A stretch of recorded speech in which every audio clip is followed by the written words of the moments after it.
Well, I'll file a complaint against Kong Momo, no, for violation of the code of conduct and ethical standard for public officials. No?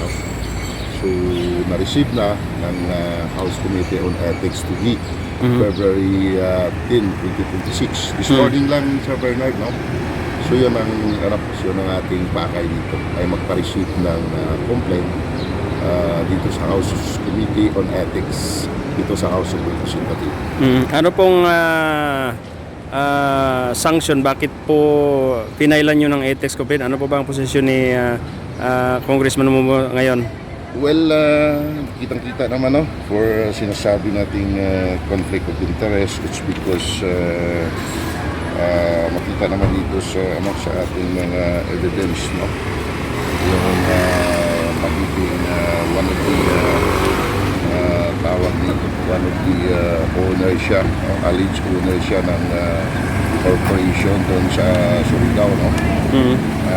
May tinatawag na contract din sa DPWH, no?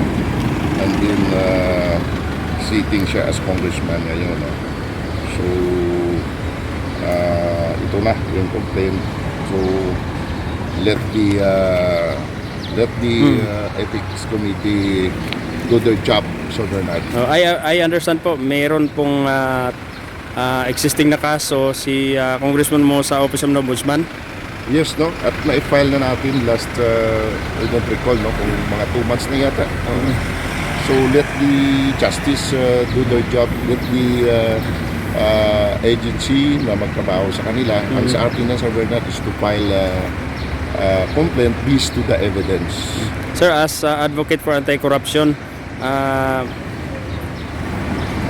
gaano ba kalaki po ang tiwala po ninyo na mabigyan po ng hustisya ang lahat po ng mga hinaing ninyo? Yes, wala naman tayo dyan, no? Ang atin naman nakikita natin kung ano ang trabaho ng isang committee, ng isang agency, ay naniniwala tayo, no, na sila ay magtatrabaho sa kakayanan nila. Wala naman tayong kaduda-duda, no, sa mga concerned agency. I know naman na may mga tungkulin sila nagagampanan. At sa atin naman, Sir Bernard, wala naman tayong personal dito. Ang sa atin lang, whatever the evidence, kung anong ebidensya, yun ang ating isasubmit, no, as what I promised. Kung anong ebidensya na nakuha natin, ipo-forward talaga natin sa proper agency, no? At let the proper agency to do their job, no? Naniwala tayo na may due process. Hindi naman ito ibig sabihin na agad-agad magdi-decision. I know and I believe the due process, no? And I trust the process. Naniniwala ako na magkaroon ng resulta ang ating complaint. Thank you, sir. Saan pare? Dito daw.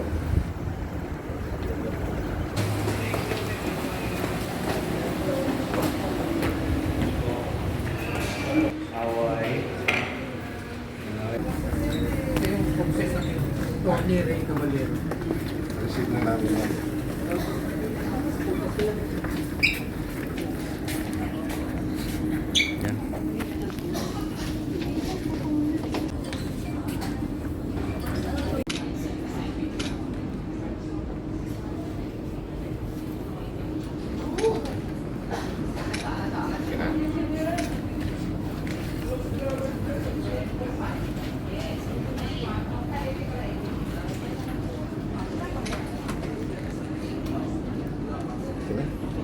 Gutom na.